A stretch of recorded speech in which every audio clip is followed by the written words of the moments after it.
গুনগুন, কি হচ্ছে এসব? ছেলেটা কি বলছে এ সমস্ত? ও ঠিকই বলেছে।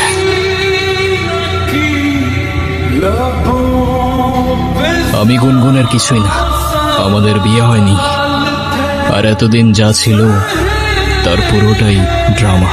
গুনগুন রাফিজকে ভালোবাসে, কিন্তু ও জানতো আপনি এই সম্পর্কটা কখনোই মেনে নেবেন না, তাই ও আপনাকে কখনো বলার সাহস করতে পারেনি।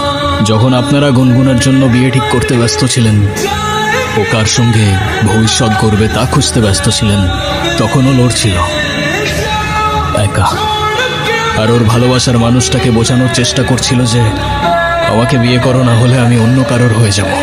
কিন্তু সেদিন সেই মানুষটা চলে গিয়েছিল, আর তার সঙ্গে অনুর ভরসাটাও হারিয়ে গিয়েছিল। আর তাই ও দাঁড়িয়েছিল একা একা মৃত্যুর কিনারায়।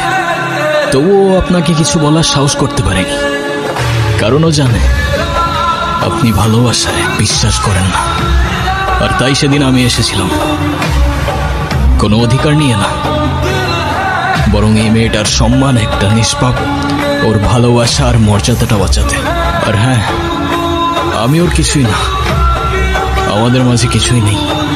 এই সবটাই ছিল অভিনয়, আর এই অভিনয়ের শেষটাও আমি লিখে দিয়ে যাচ্ছি। চলে যাচ্ছি আমি। যদি কোনো ভুল করে থাকি মাফ করবেন সবাই। আতিফ, আমি তোমাকে মিথ্যে বলেছিলাম, আমি প্রেগনেন্ট না। প্যারা নাই ছিল, এই মিথ্যেটাও তো তোমার ভালোবাসার মানুষকে পাওয়ার জন্যই বলেছিলে না।